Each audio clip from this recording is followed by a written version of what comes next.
If you have if you have any technical difficulties, please pop a message into the chat, which we will be monitoring throughout the evening. And if we have any technical difficulties at our end, we will restart the meeting as soon as possible. So please just rejoin the meeting link if that should happen. If you would like to view subtitles, please click on the live transcript button on the bottom menu bar. As you will know from your invitation to this talk, we wanted to thank you all for your vital support. This enables us to care for Devon's wildlife, our nature reserves and wild places. As a charity, we rely on donations, membership, gifts in wills and gifts in memory from people who care about Devon's wildlife and wild places to help fund our conservation work. So really, thank you so much. Now, over to Robin.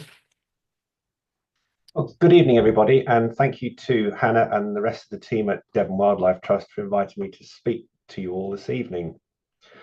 Just a little bit about myself is I grew up in rural Berkshire in the 1970s, and it was during that time really I developed a lifelong passion and interest in British wildlife. It was the time when they used to do stubble burning, if any of you remember that. There was huge fires to burn off the stubble. What damage that did to the wildlife, I didn't know as a child, but clearly, you start to understand as you get older the impact these environmental things can have. I've been very lucky in terms of my wildlife photography. I didn't really start doing serious photography until about 2011, when the advent of the digital camera made it much easier than the old days of film. You could take many more pictures, and that's when I really started getting back into wildlife photography. I've also been lucky in the sense that my work has been published in some of the major national newspapers, the Times, the Telegraph, the Mail, and others. I've been fairly successful in some of the big competitions, but above all, I don't just put photographs into the public domain in that sense. I want my photographs to be used by the wildlife trusts, the district councils, and anywhere that can, I try and exploit my photography. It's not about, for me, it's not about profit. It's about trying to make most use of the pictures that I can successfully take. I live in Ilminster, right in the middle of Somerset, sort of right between Yeovil and Taunton, and really what I regard as my little patch really extends all the way around down it to sort of Start Bay, right down in Devon, up through Dartmoor, across into Exmoor, the Bristol Channel, and coming all the way around into Dorset with Cranbourne Chase and the magnificent Poole Harbour. So that's really the sort of area which I've just loved to explore, and I'll probably never tire of, because the variety of wildlife that we can see in these areas. I'll just start with a few pictures. As well as doing wildlife photography, you end up doing a little bit of landscape photography as well, because you're out and about in some of the most beautiful conditions. So this was a picture I took back in October of 24, and it just shows the sort of early morning sunrise at a place called Borough Mump, which is on the road between Taunton and Glastonbury. And it was a day I was hoping to get some lovely rolling fog, which didn't actually happen. We got a nice sunrise, but the fog really just stayed down as mist. And that's you can never be quite sure what you're going to get. And in November, I got what I was sort of looking for, which was this fantastic, almost sheet fog that was just hanging right across the Somerset levels. And it just, because we're so low here, everything just gets covered. And there's a little bit of a hill here, which is over near Yeovil. That was later on in the day. You can see how the fog has come right down into the valley. This is a place called High Ham up here, which is one of the, so again, it's a higher point which you can sort of get up and above the fog. And I've used a little drone here in order to sort of capture these sort of foggy moments. And of course, the fog then rolls into the forest, and it's within the sort of forest and the landscape that I can do my wildlife photography. But we also get rain, and we've had rain. This was at the weekend. We had a tremendous amount of rain at the weekend, and opposite my house is a little flat roost where the wood pigeons will often come and have a bath, especially if they haven't had any serious rain for 3 or 4 days.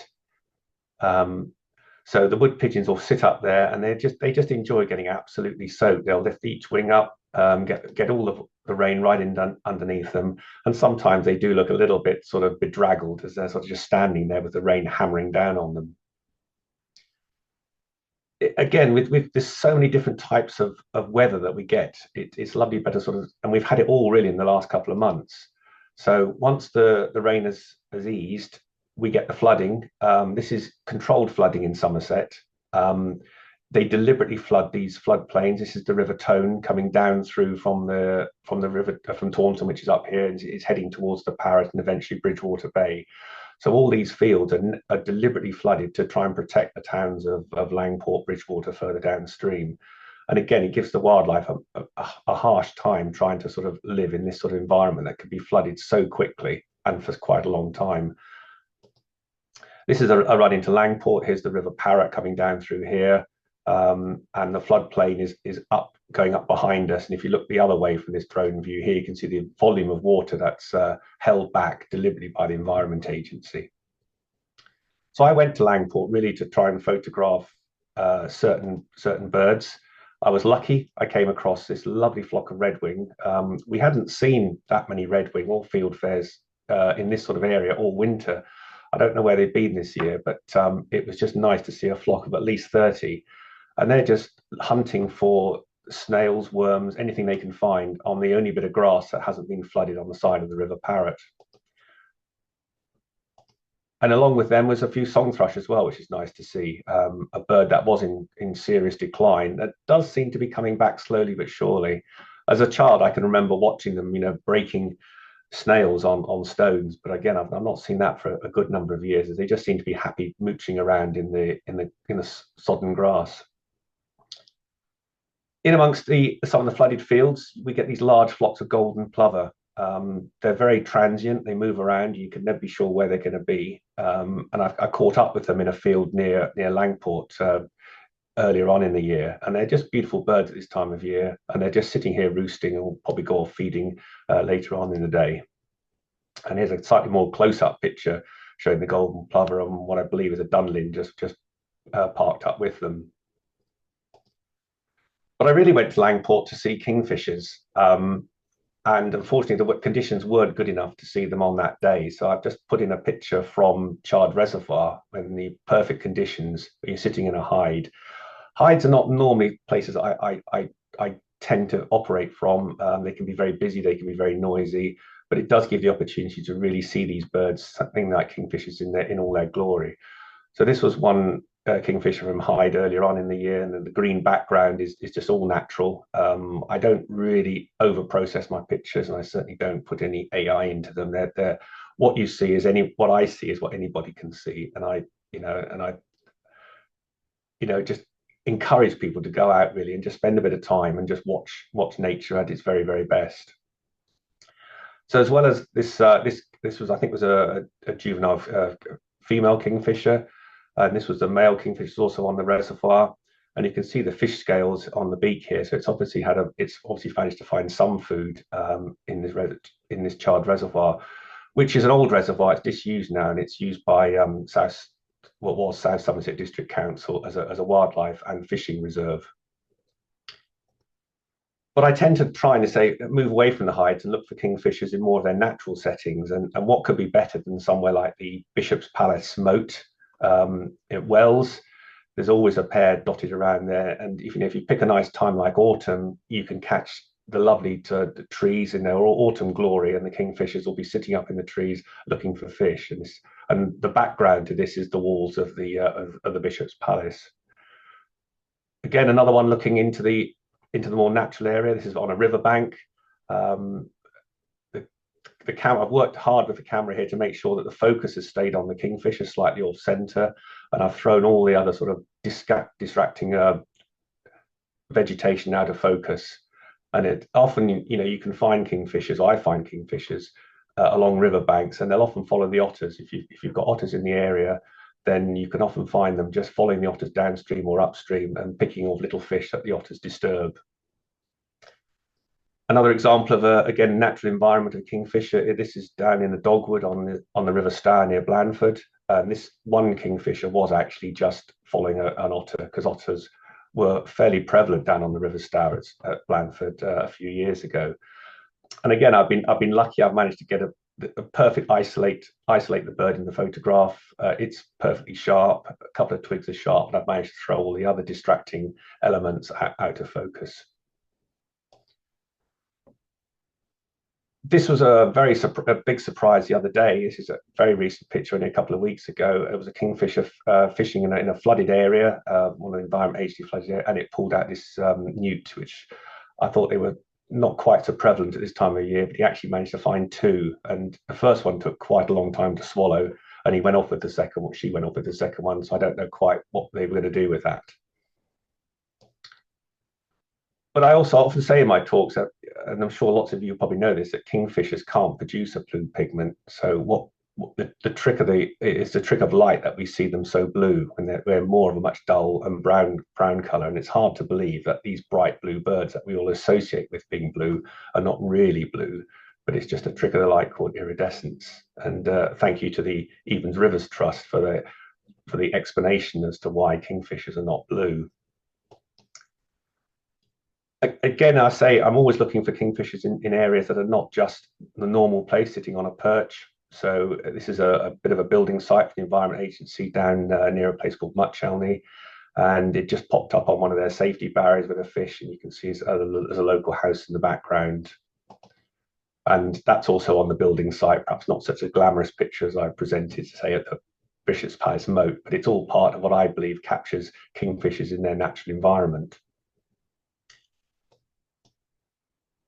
Sometimes you say when you're photographing one particular species, just something catches your eye, and these four swans flew by, and it looks for all intents and purposes that I was actually flying along with them. It's just one of those tricks of the light and the clouds. I'm actually on the ground pointing my camera up, but it has that sort of almost surreal effect that you're flying with them through the clouds.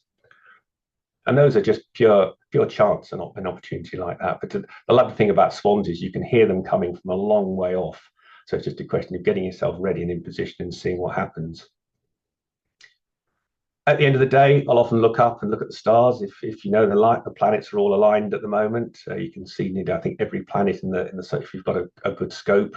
But I do love the moon. I think the moon is like a little friend. It's always there, and it's lovely to see in its various phases. I think this is a quarter moon, and here we've got nearly the full moon. But as well as all the other types of nature, we've had winds. This is up on the Black Downs. This particular view is looking north through the trees there. You're looking down onto the Taunton Vale. And when we had that big storm after Storm Bert, the one beating with D, which I can't remember the name of, it literally blew down 30 of these trees, just completely flattened them. They're obviously unprotected from the north, and that'll be vital habitat, I assume, for wildlife in the next few years. I'm not sure the Forest Division will come and remove this lot. They'll just leave them as they are. But we've also had snow, and again, there's the same area up on the Black Downs. I'm looking down into Taunton here. That's the Taunton in the background and the Quantocks. And just very briefly, we had a smattering of snow overnight, and I was just able to get up onto the Black Downs, put the drone up, and just capture this sort of almost Nordic scene in Somerset. So you're seeing a lot of the beautiful conditions that we can get in Somerset. And this is a road leading up on top of the Black Downs. My car isn't good enough to drive in snow, so I've had to walk quite a long way to get to this position up onto the hill. And if you're lucky and you get the early morning light, you get these sort of wonderful views of the golden sunlight coming through the snow-covered trees. And the snow goes so quickly, when you get these light dustings of snow, as the sun's warmth comes in, it's all starting to drip off the trees. And there's just another view showing the lovely beech leaves and a bit of snow in them. But I'd really gone up onto the Black Downs to look for crossbills. Unfortunately, I didn't see any that day, but after the snow had cleared, I was back, and the crossbills were back as well. And it's lovely where you can hear them coming into the trees, and then you can almost hear them pulling out the seeds out of the cones. And it's always interesting to me that crossbills, some of them will actually, the one on the left here is taking the seeds out of the cones, and the seeds and the bits of husk are dropping down, and you can hear them dropping down all the time. And other crossbills actually take the whole cone and disappear off into another tree and hide away from potential predators, be that sparrowhawks or even a merlin or something like that. And occasionally you get the odd nuthatch will whiz past you, and you can sort of just catch that as it's running up and down the trees. But again, in amongst the sort of what's left of the snow, I came across a little goldcrest here. It was seemed to be finding plenty to eat, even under the snow. There was it was finding pecking away at insects in all the conifer trees. And it again, as sometimes the weather conditions do actually make it easier for photography in the sense that the wildlife tends to be a little less shy. It's more concentrated on finding food, and if you just stand your ground and just with the back against a tree or somewhere, it's amazing what will come to you rather than you having to go hunting for it. This was a case in point. Was a kestrel just happened to drop into the tree above me. You can still see the bit of snow in the tree. Now, that was a real bit of luck, I think, in the sense that I hadn't planned on getting a picture of a kestrel with the snow-coloured pine cones and the pine needles, but it's just something I've always wanted to add to my collection, and now I have something like this. On the same day I took those pictures, I'd already planned to go down to Dawlish Warren for the or Dawlish itself, not Dawlish Warren, for the day for a walk with a friend. And along the cliffs behind the railway line there, along the seafront, we came across this male kestrel that was just watching the world go by. The cliffs are just lovely there. I think these are old riverbeds that are, when the land used to be well down south, down near the equator before it all moved north. This was probably an old riverbed that's dried up. But the kestrel soon flew off and disappeared round a corner. And when I caught up with it again, I could see it was eating some sort of prey. I don't know whether it actually caught it out of sight or whether it had mugged something else for it. I don't know, but it turned out to be some sort of vole or small rat or something that was eating. And again, it's just a question of keeping your eye open and just watching and enjoying the nature, and then getting the opportunity perhaps to record some of that. Down on the coast, I think kestrels have become more prevalent in the last 5 years than they were. They seemed to be all around when I was a child, and then they seemed to disappear from motorways and things like that. And now they seem to be back with a vengeance, which is absolutely terrific to see. Here's a female kestrel just passing me by down off the Devon coast. And then she dropped in onto the sort of rough grass right in front of me and collected up a vole of some kind and disappeared off with it. This is one, again, looks like a female from the levels. Early one morning, it's obviously been hunting. It was soaking wet, and it's just effectively like we do with our washing, it's hanging itself out to dry. And that was again a female kestrel. Often, if you're up on the heights, like I said, you can a high ham area where you can look down into the trees. This kestrel just came straight past me, and I was able just to sort of capture a view of it while it was looking backwards, forwards, and sideways. If ever people wonder what the difference between the male and the female kestrel are, sometimes you get the opportunity, like this image here down at Seaton Marshes, where this is the male, obviously on this side with this lovely grey head and spotty back and very black wings, and here's the female, much more stripy and a brown head. It's a good opportunity here just to sort of see the difference between the male and the females. If anybody remembers a short time ago, the kingfisher on the security fencing, well, there's also kestrels that hunt down in the same building site. So this one was, again, is just sitting patiently waiting for something to hop out of the undergrowth. There are a little family of weasels down there, which are often chasing things around. So there's a lot going on, and that's one of the sort of Somerset churches just out of focus in the background. Whoops. As well as kestrels, we've got owls. The short-eared owl is probably a photographer's favorite. I was down on Exmoor probably about 5 years ago, and I was just waiting to see if anyone was going to turn up, and one landed on a post just down the road from me. So I just let the car roll gently down the slope and just put the handbrake on and took a couple of pictures of this owl while I was sitting on, absolutely, for me, the perfect post. And what a beautiful bird these are, with their intense yellow eyes and beautiful mottled plumage. And here it is, just looking a close up, looking straight back at me.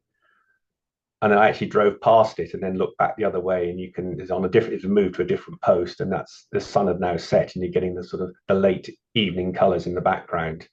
It always, if you can sort of try and throw the background out of focus, it does tend to sort of ensure that the prominence remains with the subject matter that you're trying to photograph. The other place for short-eared owls is an area up in the Cotswold where the farmer has devoted a huge number of fields, or 3 fields, to the wildlife, and they're just left as to do their own thing. So the vole population is fairly high. There's no mowing, there's no fertilizers put on there. And it's become really a home for a lot of short-eared owls. There's also kestrels, barn owls, red kites, buzzards, all manner of predators are enjoying the abundance in these fields. And I popped up there on my way north off to see family in Worcester, and just stopped off and just watched the short-eared owls. And there must have been between 7 and 9 the day I was up there, just after Christmas. So here's one of the owls hunting across. You can sort of see the field is a very rough field. It's not mown in any way, so there's plenty of hidey holes for the wildlife. And it was interesting to see the amount of voles that the owls were catching. I've often been down to a place called Steert Marshes on the Bridgewater Bay, where we've had owls in the past. And you very rarely see them actually catch anything, but these guys were really finding plenty to eat.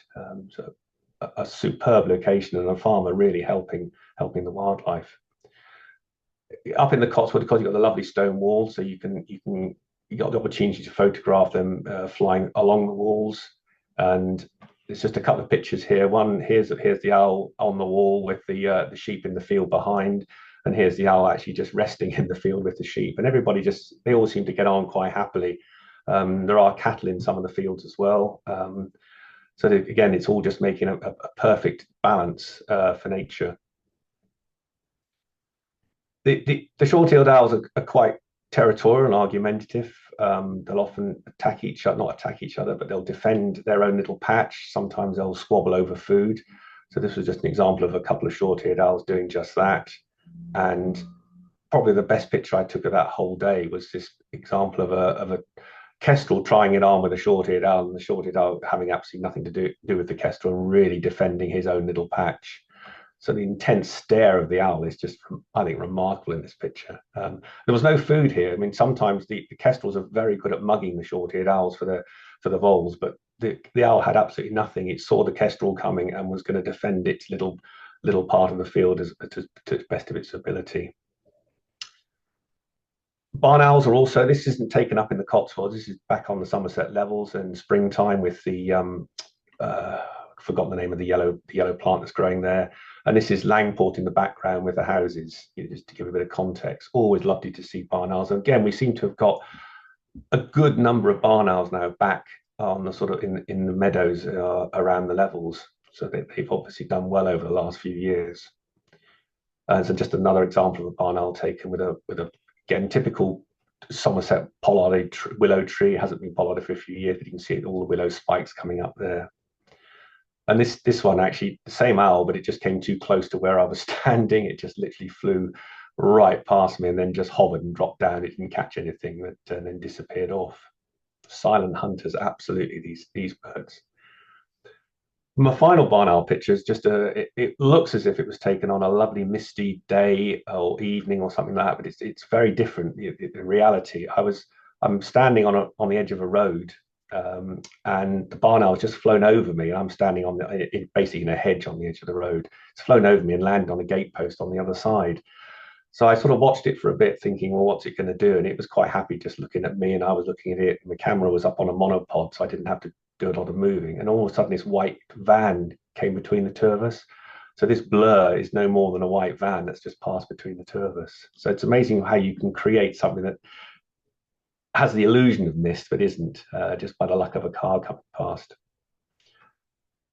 I'm going to touch on beavers because, to me, they're one of the most one of my favorite animals to photograph. I think they're absolutely delightful, what they get up to, their engineering skills.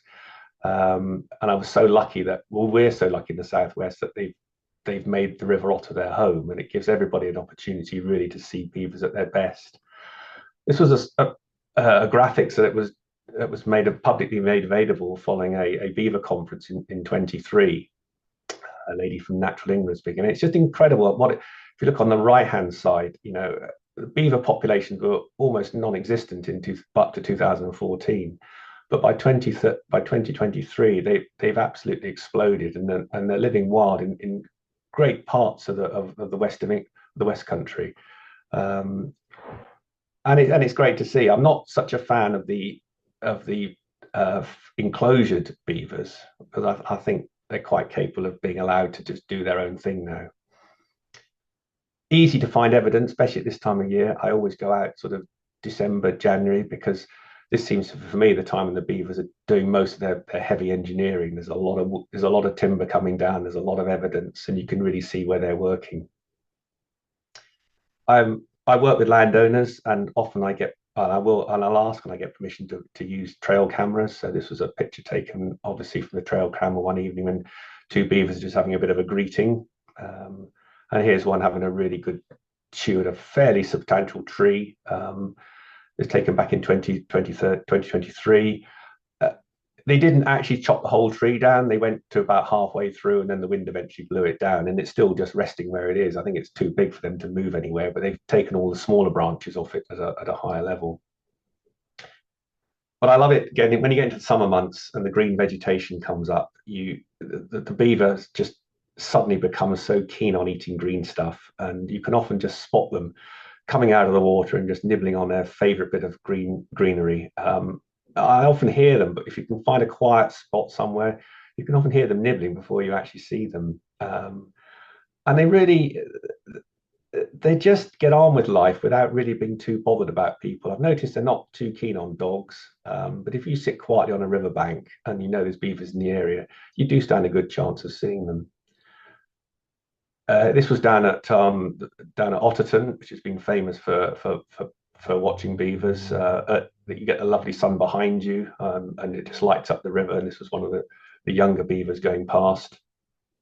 And here's another example with the Himalayan balsam. Just as I've seen them eating the blossom as well. It's perhaps they'll eventually bring the Himalayan balsam under control, but who knows? And again, if you say you're sitting quietly on the riverbank, and if you know there's an area the beaver quite often is nibbling, like this was a sycamore tree. Here was one, it just literally came to me. I had to do nothing. I just sat there quietly, no sudden movements. And you could just watch. I've got a lovely little video of this one particular beaver eating just a few feet from me. Eventually, it had eaten enough of it, and it decided to take the rest back to the lodge, which was further upstream. But for me, the best time of year is when you can come across any of the kits. And the kits are not like adults. If I just go back back to that picture, the adults are often you just see the head, but the kits are bobbing around on the surface like corks. So you see the head, the body, and the tail. They will dive and disappear, but they just seem to spend the initial bit of the water, initial few weeks when they first come out, just floating on the surface, doing their own thing. So this was again, if you can get out, I often go out really early, about 5 o'clock in June, and again, you just sit quietly by, and if you know they're in the area, you stand a good chance of seeing them. And this was the two kits back in 2023, and here's one getting a ride back with its mum. And I've noticed that they don't always go back directly to the lodge.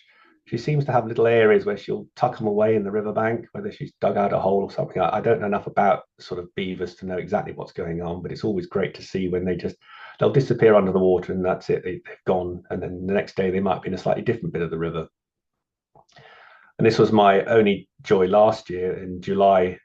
July eventually saw one at about 8 o'clock at night when it was tucked away in the darkness, just practicing nibbling on a bit of a branch that had been brought to it.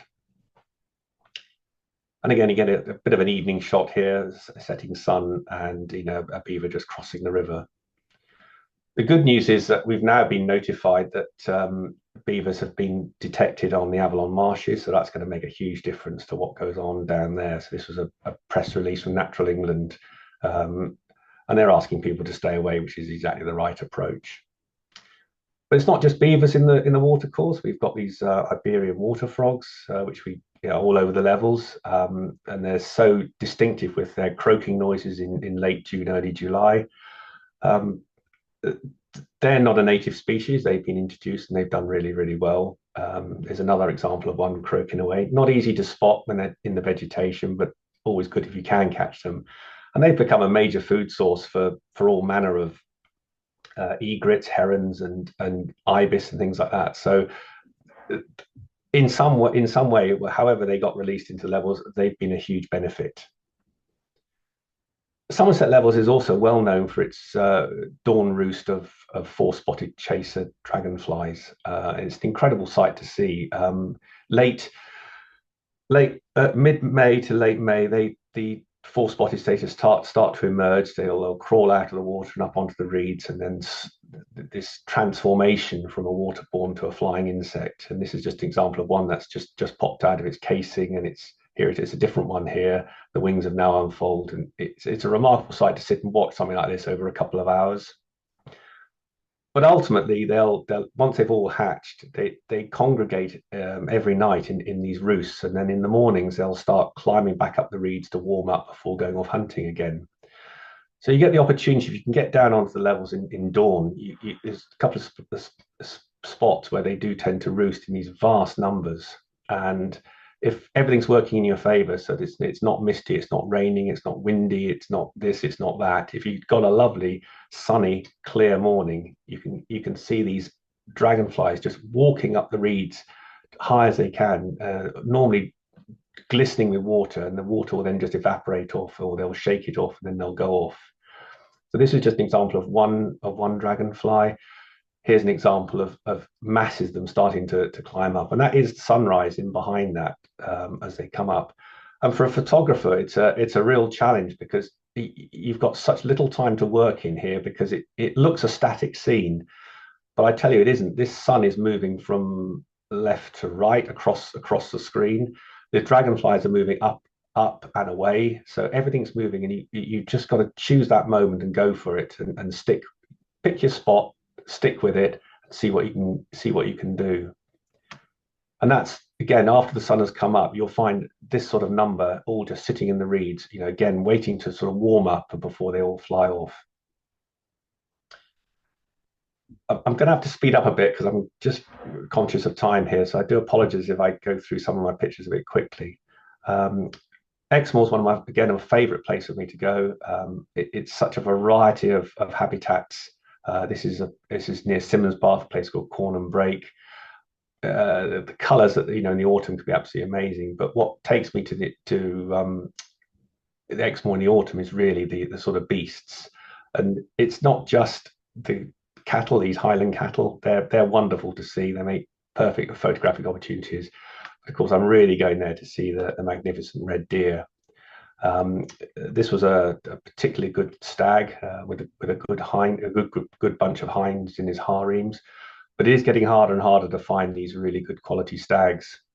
So sometimes, if you come away from the main rutting areas, you don't want to disrupt the rut at all. But if you operate on the fringes of the rut, you can often find some of the slightly younger stags, and this was two of them, just keeping an eye on each other because they haven't got a chance of competing with the dominant stag. So they're just walking around the outside, hoping that they can find the odd hind for themselves. And these sort of opportunities are the sort of things I look for. Just if you can just park yourself in a bit of bracken, tucked away from everybody else, you can get the opportunity to find stags like this. So this was the dominant male of the dominant stag of the rutting area where those two were walking around the fringes of. And this was a final stag is up on the Quantocks. I haven't seen a stag of this size for a good number of years on the Quantocks, so this was a real delight to see someone like this. He's actually standing up in the gorse, so you can see how high the gorse is, and we sort of almost surprised each other. I sensed that there might be something around, but I wasn't sure, and I was just sort of looking in all directions. And when I looked back to where I just looked, there was nothing there a minute ago. There was this guy. So whether he was sitting down or lying down, or whether he just walked out of the trees, I'm not sure. But he just took one look at me and then just disappeareed off into the gorse, and I didn't see him again. But he had one roar at me, and then that was it. Off he went.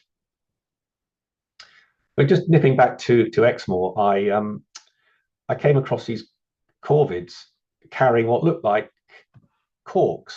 There was a load of them. There was jackdaws, there was magpies, there was rooks, and I thought, had there been some sort of late night bash when everybody had been drinking wine or something up on the moor? So I sort of followed the trail back to see where the birds could come from, and it's actually cattle cake they were picking up. So they were stealing the cake that the farmer had just put down for this little herd of cattle that were coming down to try and eat it before the rest of the birds had their fill.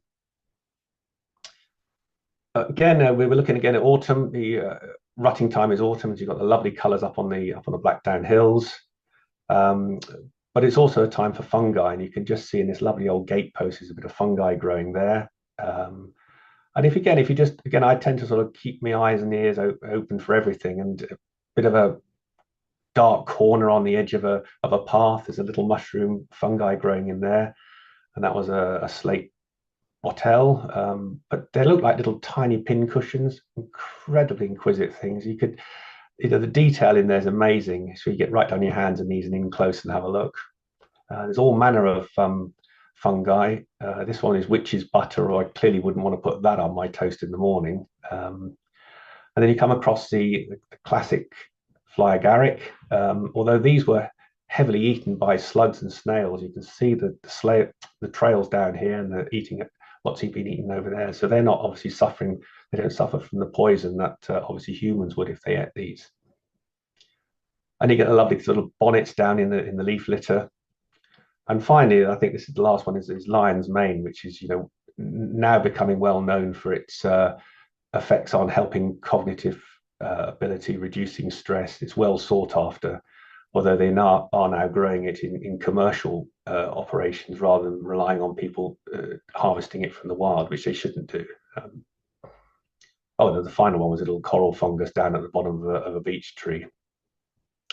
But often when you're looking around at fungi, you hear something, and this little roe deer fawn just walked through the bracken behind me, and I've just got a little sequence now on roe deer because they're one of the two native species in this country which I enjoy photographing so much. Along with the red deer, we have the roe deer, and I sort of took on a challenge of where could I photograph roe deer. This was there's a whole story goes behind trying to capture them in the oilseed rape fields, and you generally have to look for the tram lines left by the farmer, and if you get in the right position, and you watch them long enough, they will come down the tram lines, and eventually this paired is a little male and female, and they did just stop, only not because they saw me, actually because they'd heard a car on a nearby road, and they just a little bit unsure what was going to happen next. But you could see they've still got a bit of their winter coat on. They're just starting to come out into their summer coats.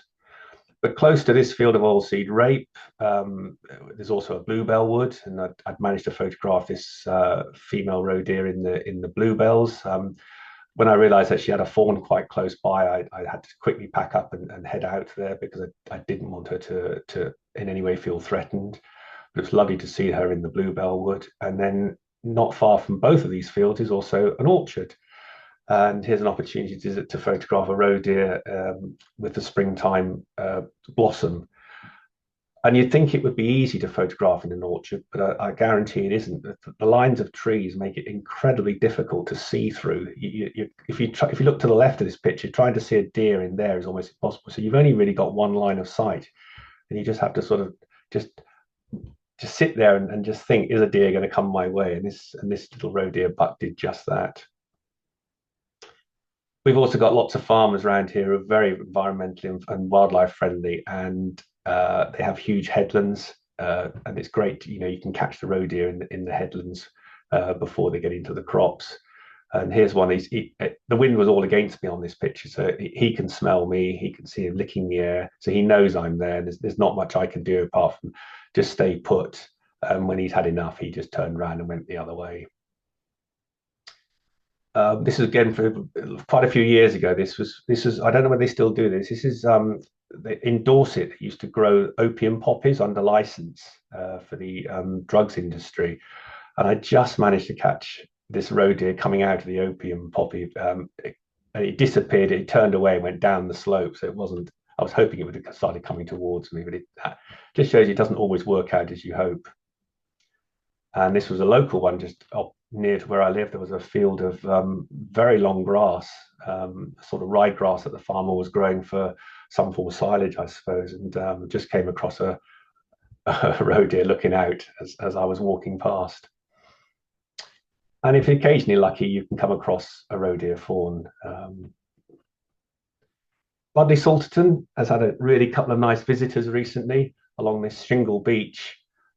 Difficult to spot if you're there on your own. There's no one else around. It's these beautiful little snow buntings which have come down from the more Arctic conditions to spend the winter down here. I think there's still at least one there. I tell you, if they don't move on those stones, they are very difficult to spot. But they're very obliging. They'll do their own thing. If you just sit quietly, they seem to be quite happy with people walking up and down. And yeah, they're just a beautiful opportunity to photograph these stunning little birds.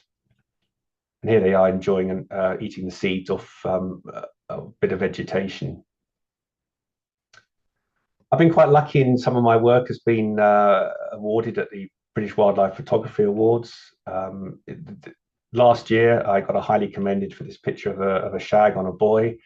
Um, it's Poole Harbour. The conditions were almost flat calm, and a little boat had just gone by and just rippled the water slightly, which gives this sort of surreal effect of the waves.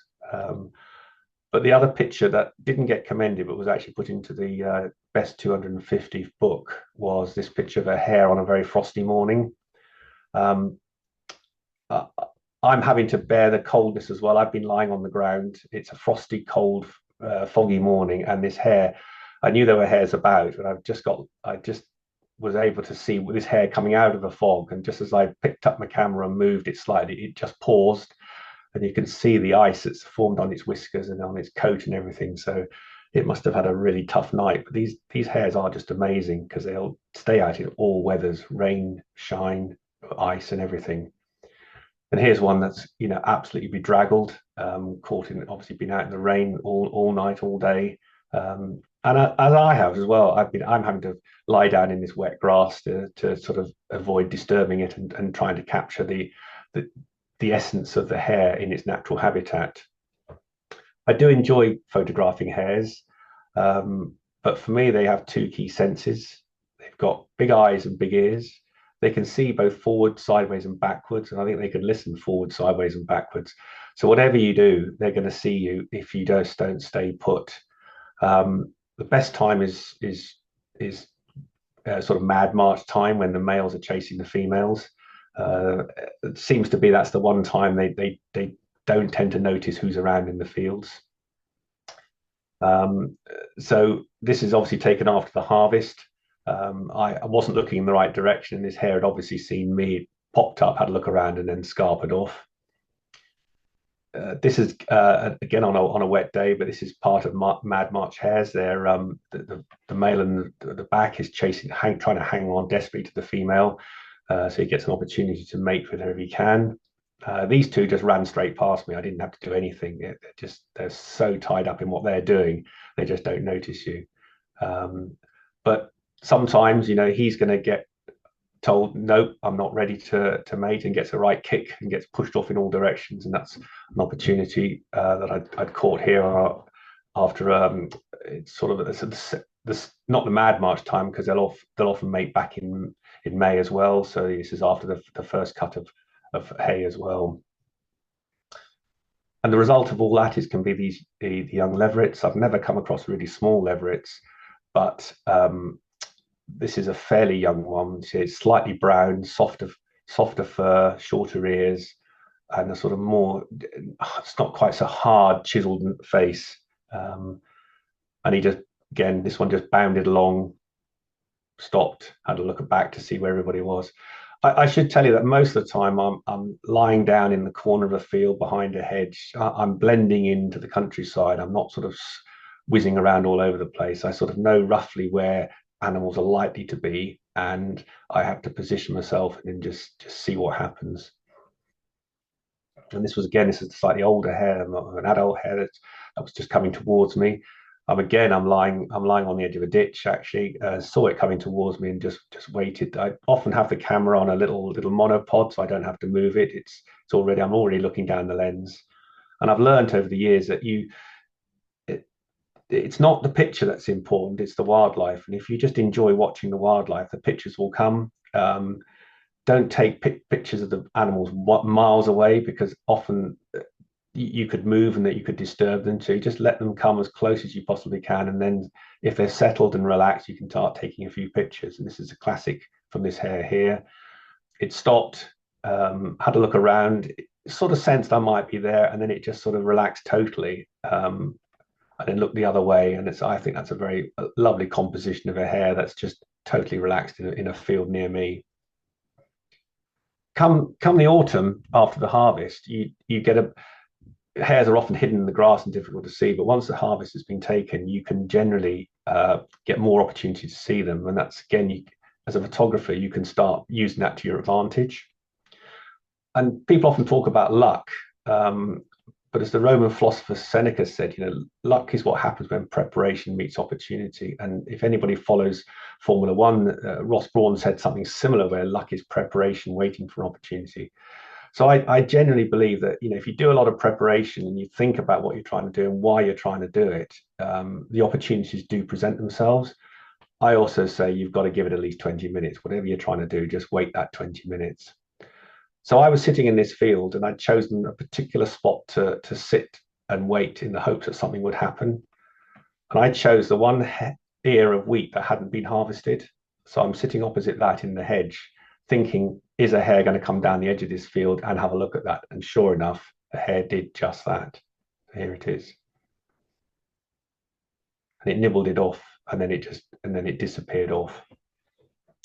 I'm a bit conscious of time, Hannah. I may not be able to get through the whole of this, so perhaps I'll go for another 5 minutes, and I'll have to call time. Yeah, that's fine. 5 minutes or so. Okay. So this year we had a superb osprey migration. Ospreys seem to be again doing really, really well, not just in Scotland, but in Rutland, in Wales, and now down in Poole Harbour. And we were so lucky this year down at Seaton on the River Axe. We had a number of young ospreys coming through and learning to fish. So it gave everybody an opportunity just to sit along a mile stretch of water, watching these beautiful, beautiful birds. So if you've never been to Seaton, this is the River Axe that comes down towards the sea. That's the town of Seaton in the background. And the river is running down through here from Axmouth all the way down. And this was the area they came fishing in. And they'll fish at high tide, low tide, any tide. There hardly looks to be any water in here, but there's a lot of grey mullet and a little bit more water. And the eagles, sorry, and the ospreys would turn up. And this is an osprey hunting. It's not looking at me. It's looking down into the water, which is at my feet. And is it going to fish right in front of me? Sometimes they did, sometimes they didn't. Here's one again, just passing by. The youngsters seem to be really unbothered by people. Again, you can tell this is a youngster from the white bits around the wings, and it's just about to make a dive into the water. Here it is diving in, making a splash and coming up unsuccessful. Not the same bird in all four pictures there, but this particular bird was the only one that was ringed of the 8 that we saw down at Seaton last year, and this was one from Loch Lomond. But eventually, I spent way too long last year watching these ospreys, and eventually I got one that came right down in front of me. Unfortunately, the fish is just out of screen to the left-hand side, but it did catch it, slammed into the water, has a big think about what to do next. It's a young osprey. It's got a huge, heavy fish underneath it now. What's it going to do? Sums up all the energy it can and lifts out of the water with a huge grey mullet. And that was a big size fish for this bird. Huge struggle. Disappeared off. And then again, you got the background. I do like to put the context in. Here's the background of the town of Seaton. A bit of a shake as they do, and then he went off to a tree to enjoy that. And sometimes we had the opportunity of seeing more than one osprey in the sky at the same time. Ospreys can crop up anywhere. I was driving back from Poole Harbour one lunchtime. This is along a ridge, A37 that leads between Dorchester and Yeovil. There's no water up here. It's right on the top of a really high ridge. So where this osprey had found a fish, I've no idea. Why it decided to land right next to the A37 with all the traffic going backwards and forwards, again, I've no idea. But I couldn't resist the opportunity just to quickly stop, look back, get the camera out, and try and just quickly snap an image of this lovely osprey sitting on the side of the A37. I like to put things back into the world of rather than just take pictures. So I'm part of the curlew monitoring program on the Southwest, where we're trying to encourage curlews to carry on breeding successfully.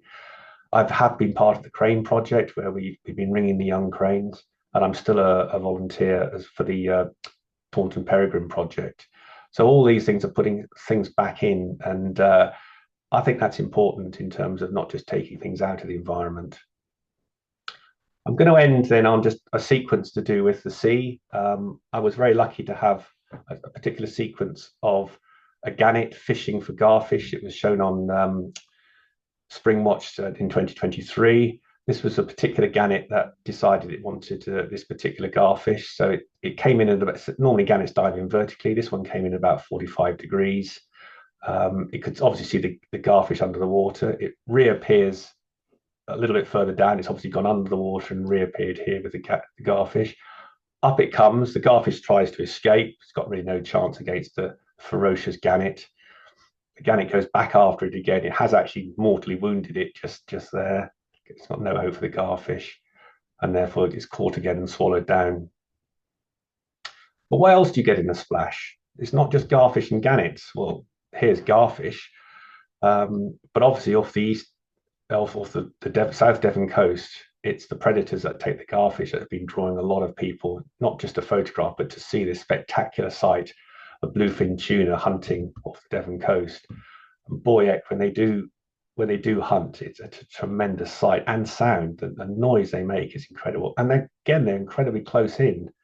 So these are just some of the images I've managed to catch of these beautiful, beautiful creatures, and long may they continue to come to the Devon coastline. Here's one that's the garfish again has just escaped. There's two tuna jumping there, but it's not just the tuna. The garfish are hunted by the seals. The closer in you come, there's little coves. Here's a seal waiting to see what comes his way, and here's an example of one that's in a lovely clear pool. He's chasing a garfish around and round and round. If you get somewhere like Brixton Harbour, which is now home to a lot of grey seals, it's lovely when you see them pairing up as they are here. And I often often go down to Brixham and go on to Dave Saunders' boat Kelly's Heroes, because it's a great opportunity to photograph the birds in Lyme Bay. So here's low-flying gannet. Here's a first-year gannet, a beautiful bird that we saw this year. And this, I think it's a second-year gannet, the young gannet, this one. And we've also been amazed with the shearwaters. We've had Corrie shearwaters.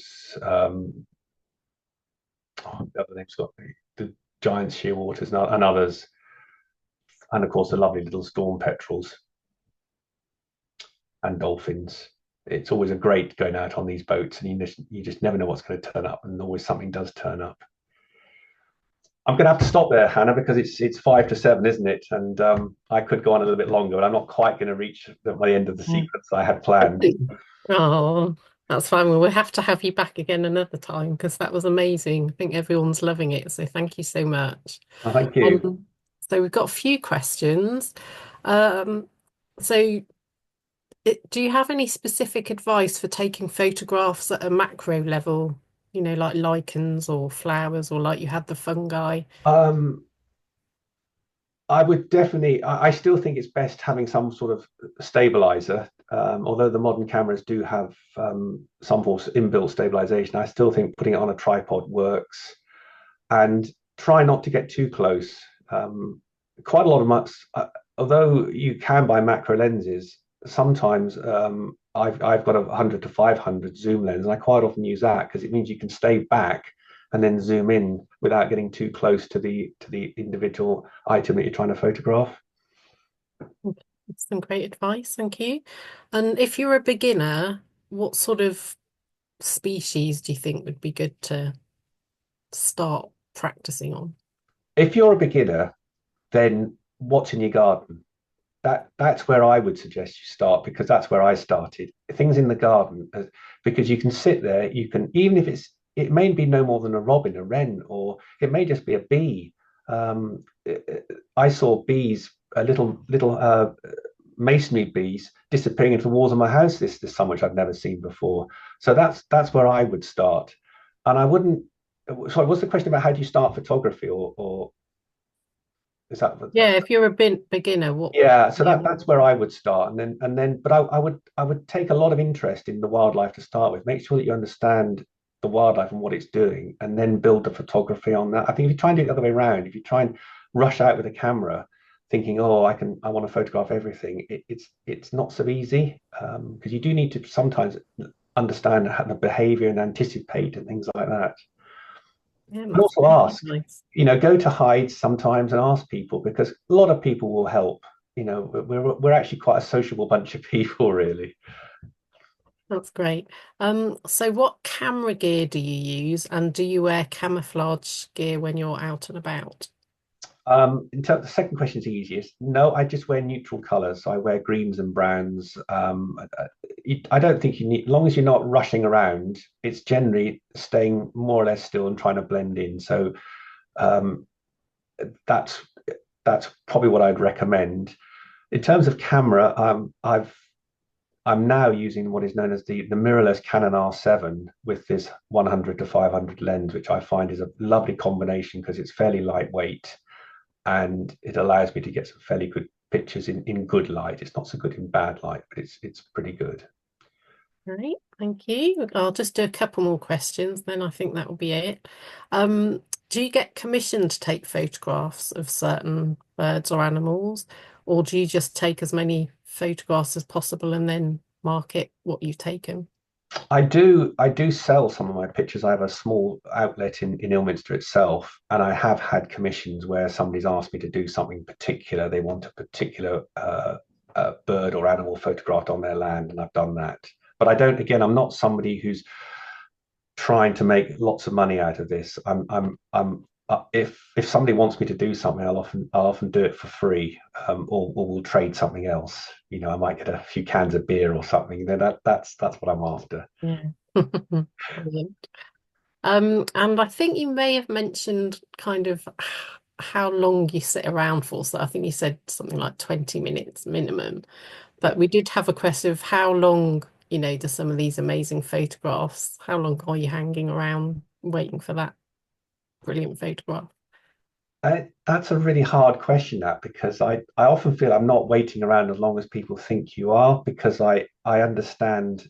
I do a lot of walking around and getting myself familiar with the terrain and the wildlife that is in the area I want to photograph. And once you've learned the routes the hares use, you can sort of get yourself down early enough and then just wait for them to come past. So it can vary between like half an hour or a couple of hours. I probably wouldn't push it more than about 3 hours. As long as there's something going on, then that's fine. There's always something of interest to keep an eye on or watch while you're waiting for perhaps the thing you're really interested in. Yeah, brilliant. Well, I think that better be all the questions. If there's any that I've missed, I'll try and cover them in a email that I'll send around to everyone with the recording. And we're getting lots of lovely compliments about your talk and the photographs, how wonderful they are and very inspirational. So thank you for that, Robin. Okay, thank you.